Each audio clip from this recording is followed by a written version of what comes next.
Da Fresh Morning.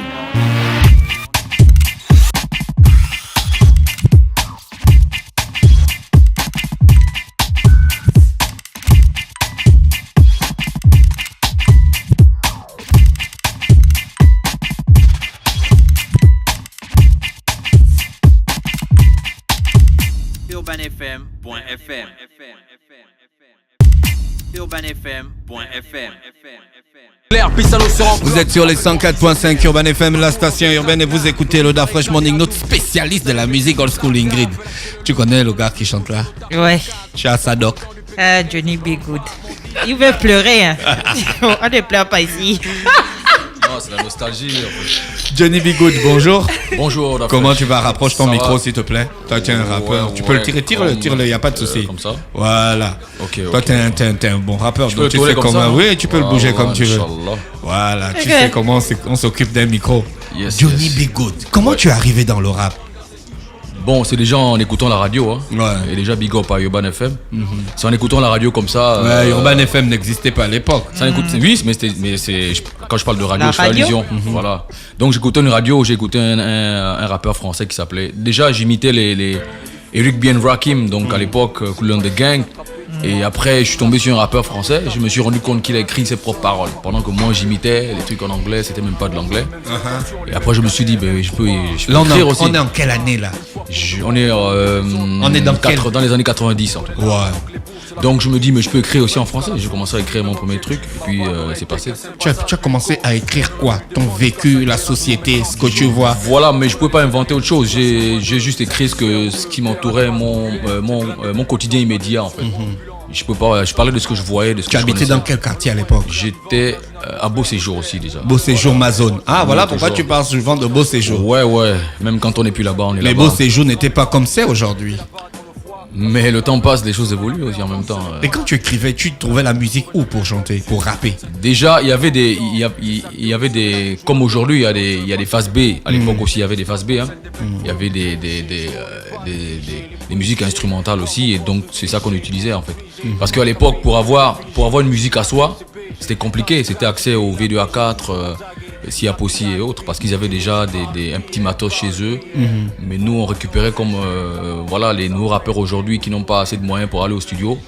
Ils vont sur le net, ils téléchargent des traps ou des musiques instrumentales. Voilà. Donc tu as vécu Pareil. la période des rappeurs de la côte ouest. Voilà, mais je commence par là en même temps. Le plus jeune d'ailleurs. Ah bon? Ben bien sûr. C'était comment à cette époque le rap? C'était la Qu'est-ce qui folie. vous animait? On sait pas, c'est un esprit invisible comme ça. Voilà, c'est comme l'histoire. Ouais. Il y a un esprit invisible qui guide l'histoire. Donc c'était une passion effrénée. C'était comme quoi le quand- mouvement? Vous vous retrouviez où? Non, on se Comment retrouvait. vous avez réussi à faire parler de vous à la télé alors que vous n'avez pas toutes les structures qu'il fallait? Déjà à la base, il y avait déjà les noyaux durs comme Siapossi, V2A4, Polo Force et les autres. Et après, il y a Arcane Banangoy qui est DG dans une télévision de la place, que je ne vais pas citer le nom pour la promo, qui a lancé l'idée de... En fait, c'était un autre projet qui visait à réunir des rappeurs gabonais dans une compilation. Après, ça n'a peut-être pas marché, donc c'est passé à des trucs de sélection. Donc il a créé chaque samedi, chaque week-end, des concours qui faisaient qu'on pouvait venir rapper, et puis si t'es bon, Vous t'es venez qualifié. rapper où? On rappait au cabaret des artistes. En fait, on venait à Africa numéro 1 dans un studio comme ça. On enregistrait direct, en fait. One shot. One shot. Si tu as raté, tu recommences. C'était one shot. Et donc, dès que le truc est dans la boîte, ça a passé à Africa numéro 1 et tout ça. Donc après, dès que tu es Donc sélectionné... vous êtes les premiers rappeurs africains à avoir une couverture panafricaine. Oui, normalement, à l'époque, c'était la Côte d'Ivoire. Hein. Je ne sais pas si les gens se rappellent de l'histoire. Ouais. Le Les Sénégal Ivoiriens est étaient venu déjà après. passés avant vous sur les Oui, chaînes les internationales. Ivoiriens étaient Ouais. numéro 1 dans le rap dans les années 90. Ça, personne ne peut le nier. Parce qu'ils étaient les plus nombreux, ils étaient les plus organisés. Donc, Ouais. après nous, avec la vague des rappeurs de la côte ouest, on a mené justement parce que les rappeurs de la côte ouest, ça allait à peut-être 200 rappeurs. Hein. Waouh! Bah ouais, c'était tout un mouvement. Et c'est de là qu'est partie même cette ferveur que les gens aujourd'hui à se mettre autour du rap aujourd'hui en ce moment. En fait, les rappeurs de la côte ouest, c'était tout un mouvement, tout un mouvement rapologique vraiment immense. Mais vous avez bénéficié quand même de la pub d'Africa numéro 1, les gars. Africa Ouais, mais numéro on se 1, rendait pas c'était compte, la c'était une promotion, force. international, c'était pas Ouais, un à truc du l'époque, quartier. ouais, voilà, c'était international et on passait à l'international parce que même dans des émissions, il y a des gens à l'extérieur qui réagissaient. Donc ça nous faisait chaud, voilà. Donc après, si on parle de retombées, bon, on n'est pas là-dedans. Non. Voilà, mais après, il faut dire qu'Arcade a beaucoup apporté sa pierre à l'édifice pour le rap gabonais. Ouais. Par l'entreprise des rappeurs de la côte ouest, dont moi je suis issu déjà. Donc aujourd'hui, on est en 2016, bientôt 2017, je suis toujours là. Ouais. Donc il y a aussi, je veux dire, Baponga aussi qui était là-dedans. Il y avait Ncha, il y avait un tas d'autres. Il y avait Harley aussi, Boris. Il rappait. Voilà. À l'époque, là, tu schoolais où? J'étais au lycée d'État. Tu arrivais à gérer le rap. Oui, j'arrivais à gérer. Les parents voyaient ça comment à l'époque? Non, le rap. au début, ils te disent de pas rapper, mais après, quand tu amènes une petite liasse de 20 colos dans un cachet, c'est beaucoup. Tu avais Ils te touché disent, un cachet de 20 colos. C'était beaucoup, presque hein. ça. C'était presque ça. On est dans les années 90, donc. Mais J'ai là à quel problème? J'écoute Elle me l'histoire. regarde médusé. Ouais. Donc après, je suis au lycée, comme ça, on est vraiment. La bourse, c'est des 24 colos. Oui, la bourse, 24 c'était colos, 24 000 c'est des millions francs. quand tu reçois ça. Ouais, c'est vrai Tu qu'à le l'époque. disais. Et même 20 colos, je vous dis ça, tu as ça peut-être à. C'est pas constant. Normalement, on rappait pour rien.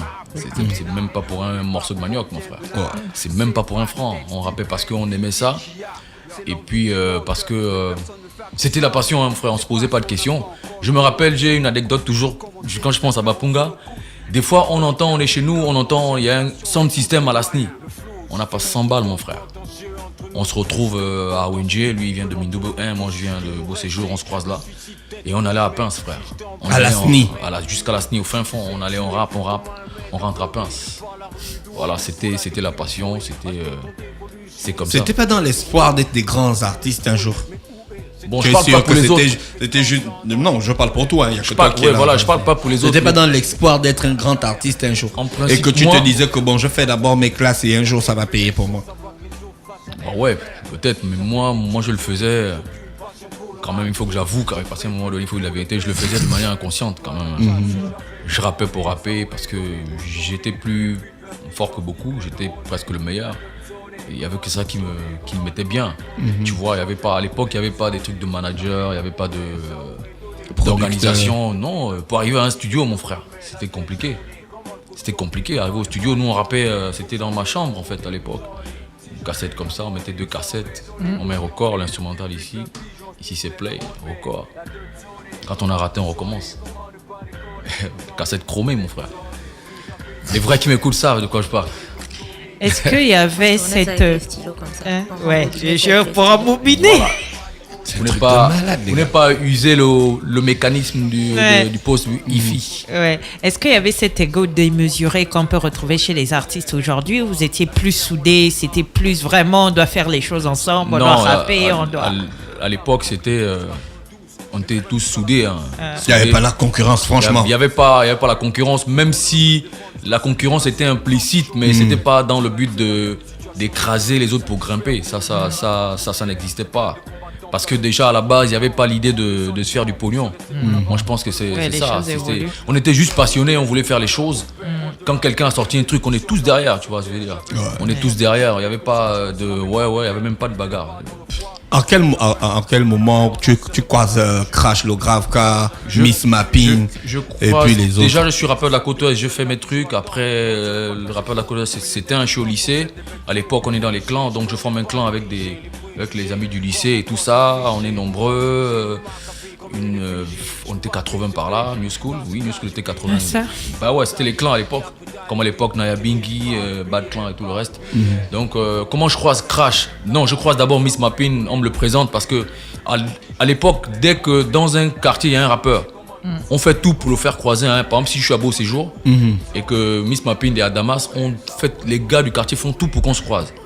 Parfois Wow. faire des. Ouais, pour s'écouter, pour se clasher et tout ça. Donc, un frangin qui s'appelle Alex Mbumba, big up à lui, il me fait rencontrer Miss Mappin. Pas que je l'auditionne, sinon Ouais. c'est péjoratif. Il me fait écouter Miss Mappin, je trouve qu'il est bon. Après on s'entend, on a juste des. Voilà, on partage le même quotidien, on a presque le même style. Après lui il m'amène Crash, parce que Crash n'était pas là, il était au bled. Au village. Il m'amène Crash, on écoute Crash. La doc sort. Authentique, hein, moi je dis ce qui vient. Donc il me fait écouter Crash, voilà, et puis on est resté là maintenant jusqu'à aujourd'hui. On a rappé, on était nombreux, et à la fin on s'est retrouvés à 4 parce que... Lou Origi, c'est un gars de POC. Non, pas POC, moi je l'ai connu, il était à Winjé. Lui il vient presque à la fin en fait. D'accord. Voilà, à l'époque il voulait nous vendre des textes, on lui dit écoute arrête Frollo, t'es fou quoi. on écrit déjà, tu veux nous vendre des textes, mais en fait on l'a négligé, mais après on a vu que ce gars avait un potentiel. Ouais. Donc il est resté avec nous parce que on l'a gardé avec nous parce qu'il était constant, il était toujours là quand on s'entraînait et tout ça. Donc il est resté là. Donc après au fur et à mesure le groupe s'est restreint parce qu'il y avait les blagueurs qui sont partis, les passionnés qui sont restés et d'autres pour des conditions sociales, exemple, ou bien pour l'étude, d'autres ont voyagé et voilà on est resté à 4. Miss Mapine, Crash, le Gravka, Lou et moi. Vous rentrez la première fois de votre vie au studio et c'était dans quel studio? En studio? 1997 chez monsieur Georges Kangwa à Eli là, juste à l'entrée des coupés, une barrière là, c'est là où monsieur Georges habitait. Ancienne Sobraga. Voilà, on est arrivé, on lui a dit monsieur Georges, on est des jeunes rappeurs, comment on veut faire la musique, on veut enregistrer un son, c'est combien? Il nous a lâché 150 000. Quand on est sorti là, on s'est dit on arrête la musique. Direct, parce que on est en 97 en plus, hein, donc 150 000 francs, c'est pas...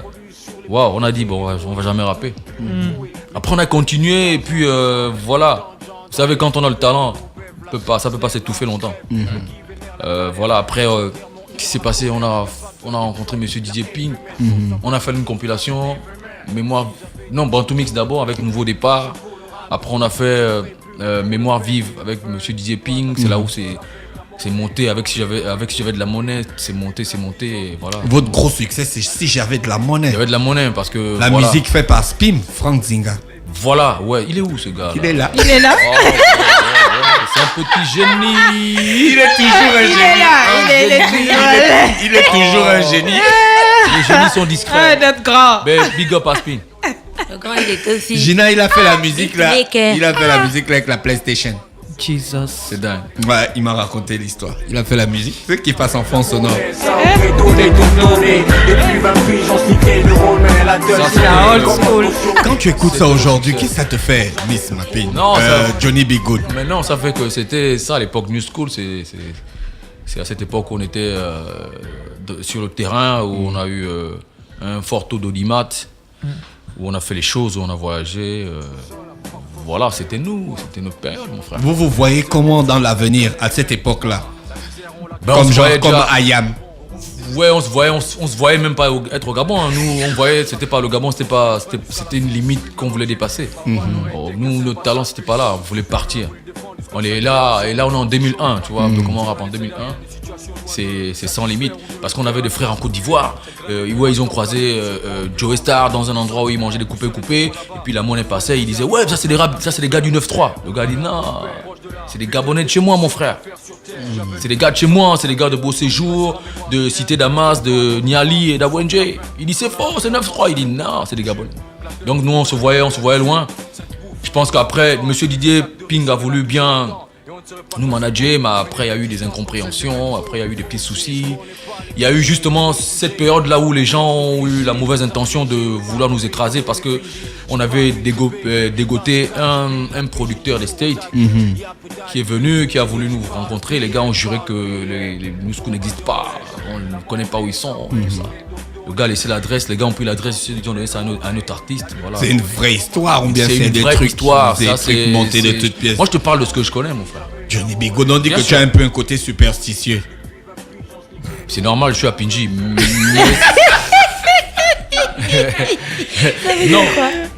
Tu sais, c'est croire. Non, les Apinji, ça veut dire quoi? C'est normal, je suis à Pinji, les Apinji.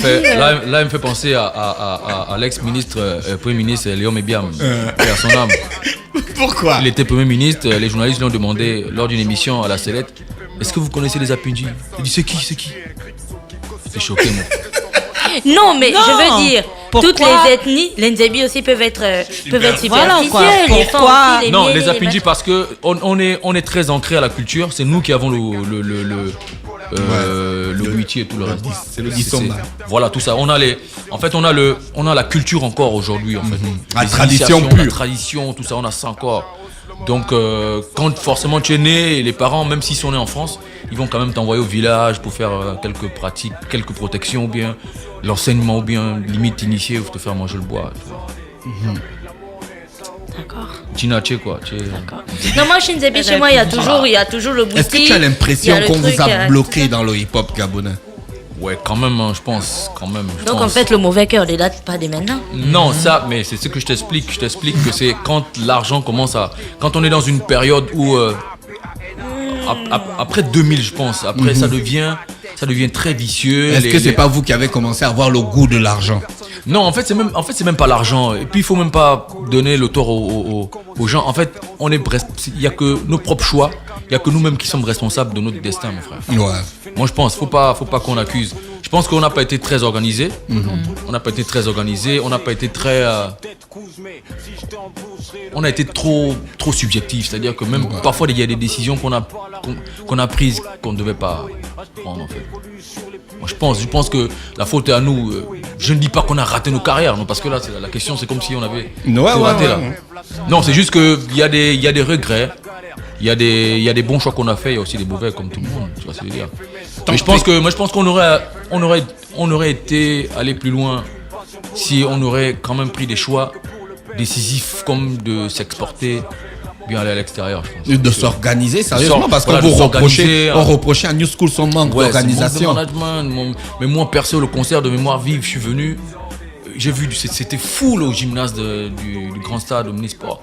C'était full, mais qu'est-ce que je fais dans un bar en train de prendre une bière en me disant, on laisse d'abord les autres passer, après, quand on est à 2-3 groupes, c'est maintenant que je cherche à rentrer. Je suis au bar, tranquillement, pendant que les autres sont en train de rapper. Donc il y a 3 groupes avant nous, donc c'est à ce moment que moi, Johnny B. Goode, je cherche à rentrer, en même temps que le public, donc je suis en train de me faire serrer. Heureusement que je croise un frangin qui est en train qui est à la guérite. Je dis, c'est Johnny B. Goode. Oh, on m'a tiré maintenant. Quand je viens là, j'ai au moins 6 bières dans le ventre. Et quand je viens faire mon show, les paroles s'envolent. Voilà, c'est complètement... Voilà, des trucs, des regrets comme ça, en fait. Ouais. Est-ce que c'était un concert qui était filmé et qui était censé être envoyé même... à l'époque à MCM, Trace. MCM. MCM, complètement foiré. Est-ce que c'est pas la jeunesse? La jeunesse, la fougue, la folie en même temps. Voilà quoi. C'est pas à ce moment que l'ego aussi rentre un peu déjà? Mais l'ego, on en parlait tout à l'heure. L'ego ou l'ego? L'ego ou l'ego? L'ego démesuré. Pas l'ego. L'ego, elles existent depuis Kala. Est-ce que l'ego vous prenait la tête à l'époque là, dans le rap, les nanas? Non, pas l'ego démesuré, mais les nanas. Non. Non, dis-nous la vérité. Ouais, quand même, mon frère. Dis-moi ce que tu me fais faire là. De non, ouais, tu vois. Non, mais comme tout le monde, hein. Mais après, il faudrait pas sortir de l'objectif qu'on se fixe. Moi, je pense que faire de la musique, on a toujours besoin de lucidité, hein, je pense. Après, quand on n'est pas lucide, on glisse bêtement. Ouais. Aujourd'hui, quand tu regardes en arrière, tu te dis quoi, personnellement? Non, je me dis que voilà, New School, c'est déjà le groupe que j'ai créé. Donc, avec Joey Ken, big up à lui. New School, pour moi, c'était l'un des meilleurs groupes de rap. Quand je dis c'était, c'est parce que je regarde derrière, je vois ce qu'on a fait. On était presque l'un des meilleurs groupes de rap, au même titre qu'Aïeux, Raboun, Mauvaise Haleine et tous les autres. Et voilà, et si c'était à refaire, voilà, on n'aurait pas changé grand chose à part l'organisation et la discipline au sein du groupe, quoi. Voilà. Aujourd'hui, on t'appelle le vétéran. Ben ouais, parce que je viens quand même de... Ça fait... Vétéran, c'est aussi un de tes sons. Voilà, vétéran, c'est le son que je sors. Parce qu'après la carrière solo du groupe New School... Ouais. Non, après la carrière de New School, parce qu'il faut se dire que New School, on écrit, on est à 4. Mais après, tu peux pas t'arrêter quand New School est en stand-by. Ouais. Donc voilà, il y a des morceaux comme ça que j'écris, et donc j'écris Vétéran. Vétéran, c'était sous le label International Hip Hop. Voilà, International. Donc tu as rencontré Judah Crazy Boy. Voilà, je le rencontre, il m'amène chez John Lucas, je pose ce morceau, il me dit, hey, t'es prêt pour faire une carrière solo? C'est là que ça démarre. Donc Vétéran est d'abord sorti. Après, on a posé tous les morceaux comme Disque d'or qui passent en ce moment, comme Examen de conscience. Et c'est là que je sors mon premier album. Il y a un son qui m'a tué, mais que tu as écrit avec de la mort. J'avais parlé de ça à un gars, il m'avait pas cru. Et puis après une élection présidentielle, il m'avait dit Johnny B. Good avait raison. Amnésie. Amnésie, ouais. Il y a qu'à écouter le premier couplet, mon frère. Non, mais c'est clair, Amnésie, ça, je l'ai écrit parce qu'après, à un moment donné, tu te dis, tu fournis beaucoup d'efforts. Tu fais un effort colossal, mais en retour, il n'y a que dalle. Parfois, les gens, ils font exprès de même pas te reconnaître. Après, je me suis dit, bon, ok, d'accord. Comme vous voulez faire ça, moi, je vais écrire, je vais dire la vérité, j'ai écrit Amnésie. Donc, j'ai survolé un peu tous les paramètres. Je suis venu dans le politique, dans le social et voilà quoi. On va écouter légèrement Amnésie, juste les premières parties. Ouais. Amnésie. Yeah. Je crois qu'il y a un problème, hein, Gina? Normalement, c'est comme ça quand la machine aussi a amnésie. D'accord. Non, ça va aller. Yeah. Ok, les gens oublient trop vite, l'amnésie nous guette. Je crois que ça va se régler dans quelques Et que la machine elle-même, elle a La clinique qui nous berce. Ils ont oublié Ranger et l'hôtel Doe, le capitaine Man et le combat d'Agonjo Kawe. Se rappelle plus des premiers discours de Pierre Mamboundou, mais se rappelle ses rendez-vous à la présidence et ses allers-retours. Oubliez ce qu'a été le Pemba pour l'opposition, mais ne se souviennent plus que de sa trahison. La manipulation des syndicats Gab. On est à l'époque de l'ex-ministre de l'Intérieur, ce gros bonnet. Triste mémoire sélective, qui va écrire l'histoire, puisque tout le monde oublie, tout meurt dans les tiroirs. Qu'une photo de Martina par l'école primaire, de ma Congogno des flics au campus universitaire. Johnny B. Good, c'est un texte dur, hein? Ouais, quand même. On oublie le combat de Mamboundou, mais on se rappelle juste de ses allers-retours à la présidence. Ça veut dire quoi? Ça veut dire qu'en fait, les gens ne retiennent que ce qui n'est pas bien du tout. Et ce qu'ils voient seulement. Parce que monsieur comme Pierre Mamboundou, c'est quelqu'un qui était déjà dans le combat. À un moment donné, il faut qu'on arrête de faire la politique. Il était dans le combat. Les gens ont une conception de se dire, lorsqu'on est dans l'opposition, on ne doit pas négocier avec celui qui est au pouvoir. Mais c'est pas possible, c'est aberrant. Monsieur Mamboundou, c'était un leader charismatique. Il avait une vision pour ce pays. Et il s'est rendu compte qu'il ne pouvait arriver à cette vision que s'il allait à la table des négociations. D'accord. Donc il allait voir le feu président Omar Bongo pour dealer. Ouais. Mais le Gabon a vu ça comme si c'était une trahison. Mais comment il peut être opposant, il commence à aller à la présidence, ça se passe pas comme ça. On négocie, on est là pour l'intérêt général du peuple. Donc s'il faut aller s'asseoir pour négocier, mais on négocie quoi. Personne n'a plus la photo de Martine, sauf l'école. Sauf l'école de Martine Oulabou, c'est-à-dire que c'est une femme qui s'est quand même combattue pour la condition des enseignants. Est-ce que tu veux dire qu'à part les gens qui combattent, le reste c'est des hypocrites qui vous accompagnent? Moi je pense que c'est un peu ça. Il faut se dire. Non, là j'ai pas trop compris ta question. J'ai pas trop compris ta question. Quand tu es dans un combat, ouais, tu as pour toi, les autres sont des hypocrites. La seule vraie personne, c'est la personne qui est au combat. Ben là, je sais pas. Tu as peut-être la réponse. Je sais pas trop. Quoi. Je sais pas si tu peux reformuler. J'ai pas trop compris la question. Parce que dans ce que tu dis, on a l'impression que les gens ne se rappellent de Martine Oulabou que quand ils passent devant l'école, quoi. Voilà. Mais personne n'a une photo de chez elle. Voilà, Ou quand on veut jouer l'opposant, on va à l'école Martine Oulabou et on commence à dire ouais et tout, elle est morte pour nous, mais en vérité, il n'y a pas de réel. D'elle, quoi. Voilà, il n'y a pas de réelle conviction. Moi, voilà, c'est de l'hypocrisie. Pour moi, c'est des gens qui sont. C'est ce que j'ai appelé l'ingratitude. Est-ce l'ingratitude ou bien un cas clinique? À un moment donné, je me dis que les Gabonais, à un moment, on ne sait pas. De toute façon, la situation actuelle nous prouve à suffisance que les gens ont un réel problème. Quelle situation? La situation actuelle, politique, sociale. Exemple, moi je prends mon exemple. Moi, je suis plus là pour mâcher les mots. Je prends mon exemple. J'ai fait un engagement. J'ai fait un engagement. Les gens sont venus faire, ils sont venus faire le médecin après la mort. Mais arrêtez. À un moment donné, ils me disent ouais, Johnny B. Good, tu as fait un choix. On n'est pas d'accord. Tu as vendu, tu as trahi. Mais arrêtez à un moment donné. Personne, quand j'ai commencé à rapper, personne n'a signé une pétition pour que moi, Johnny B. Good, je fasse du rap. Ouais. Peu de gens m'ont soutenu dans mes galères. Quand j'étais en bas, ils m'ont pas soutenu. À un moment donné, ils n'ont jamais été là. J'ai fait des conférences de presse. Les seules personnes qui sont arrivées en masse parce qu'ils savaient peut-être qu'il y avait des cocktails. On pouvait prendre un cocktail après, des canapés. Mais lorsque j'ai fait mes conférences de presse, les premières conférences de presse pour mes albums, il n'y a pas eu grand monde. Les gens, j'ai sorti une marque de vêtements. Ils ont ils n'ont presque pas payé. Mais CD, si tu demandes à quelqu'un, est-ce que tu as mon album? Est-ce que tu peux me parler de premier album, deuxième album? Montre-moi les CD. Ils vont te dire qu'ils n'ont pas. Mais c'est les premiers à venir dire, ouais, t'étais le meilleur, mais qu'est-ce que t'as fait? Mon choix m'engage, mon frère. Mon choix, il est personnel. Et personne, si tu es avec moi, si tu me respectes, tu respectes mon choix. Si tu respectes mon choix, ben voilà, basta, quoi. Aujourd'hui, comment tu vois le hip-hop gabonais? Le hip-hop gabonais, il est... je trouve qu'il est positif dans le sens où il y a maintenant un engouement très fort. En toute honnêteté. En toute honnêteté, il y a un engouement très fort. Et on devrait en profiter parce qu'aujourd'hui, c'est pas comme à l'époque. Par exemple, là, tu as vu, tout à l'heure, après l'émission, je vais aller sur Twitter, je vais envoyer un tweet.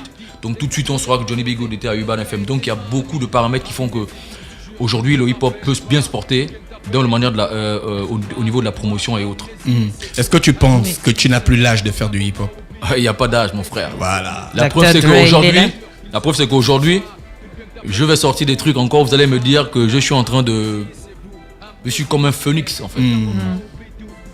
Je suis presque le meilleur de ma génération. Il y a des nouveaux styles, hein. Il y a la trappe. La trappe, c'est mon enfant. Je mange ça tous les jours.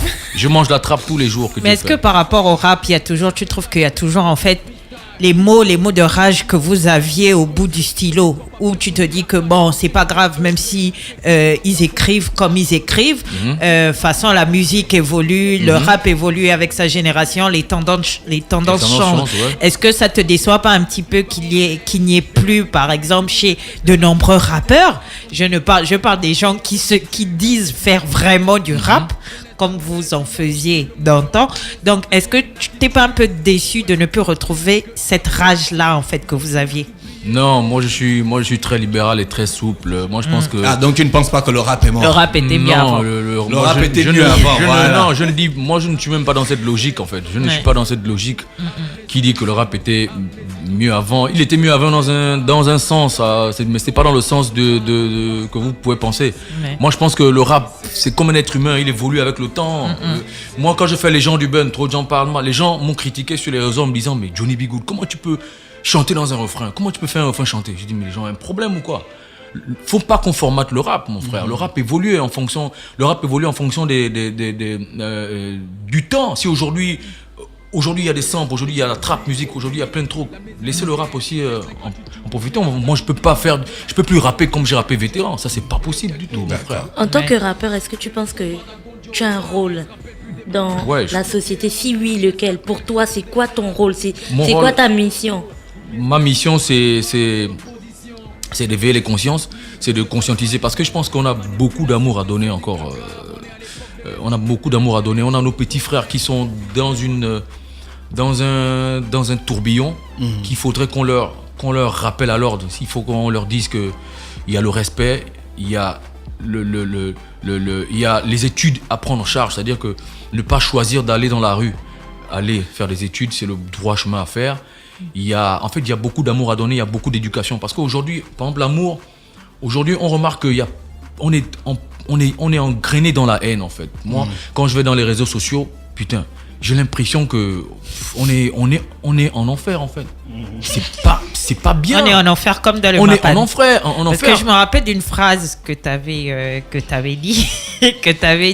Ouais. En fait, quand tu t'avais demandé, je pense quand tu avais demandé de définir un peu le Mapan, en fait, et tu parlais d'une atmosphère austère, justement. Oui, le Mapan, c'est l'enfer. Oui, c'est l'enfer sur terre parce que où le malheur prospère et tout ça. Oui, mais c'est les conditions les plus exécrables de la basse classe, en fait. Voilà, c'est ce que je veux dire. Donc, ce que je voulais dire, moi, je vais dans les réseaux sociaux. Moi, je vois les gens en train de vouloir même boycotter la CAN. Ouais. Ça, c'est pas possible. Mais ayons l'esprit patriotique. Excusez-moi, je fais du rap, mais à un moment donné, on est quand même gabonais. C'est un rappeur. Hein. On est interpellé quand même. On est des leaders. On doit donner l'exemple. On peut pas concevoir qu'aujourd'hui, j'ai vu un jour pendant la période électorale un gars qui il m'insulte mes parents, il fait tout sur les réseaux sociaux. J'ai mis OK. Après, on s'est croisé dans la rue, mon frère. Il ne sait même pas que c'est moi qui est devant lui. Je lui dis, mais frère, ça va? Oui, ça va grand. Mais tu m'as envoyé des messages là, tu m'as insulté là. Hein? Oh non, c'est que je voulais. Trop tard. Tu vois, non? Tu lui as mis un truc. Les gens savent. Les gens savent ce qui s'est passé. Il a bien pris ça. Donc à un moment donné, arrêtons. Voilà pourquoi à un moment donné, moi je veux à un moment donné arrêter le rap. Mais on se dit, qu'il y a quand même encore beaucoup de choses à faire. On peut pas, quand tu vas dans les réseaux sociaux, c'est la haine, on dit ouais, le Gabon, il n'y aura pas la CAN, il n'y a pas de CAN. Mais à un moment donné, les gars, on peut pas s'entretuer entre nous. À un moment donné, il faut qu'on porte nos couilles sur la table, on se regarde dans les yeux et on parle. D'accord, merci. C'était Johnny Bigot, l'invité spécial du jeudi ce matin sur les 104.5 Urban FM, la station urbaine. Jeudi prochain, nous aurons un autre invité. N'oubliez pas de regarder Johnny Bigot ce soir à partir de 22h sur Télé Africa. Restez connectés. René Ruth est déjà avec nous. Le réveil matinal le plus haut de la capitale sur la radio. La plus haute de la capitale.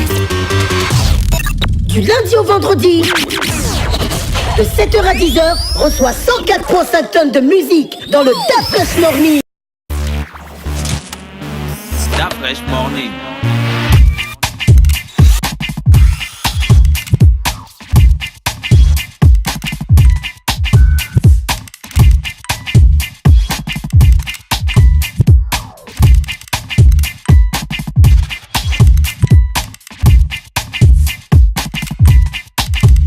UrbanFM.fm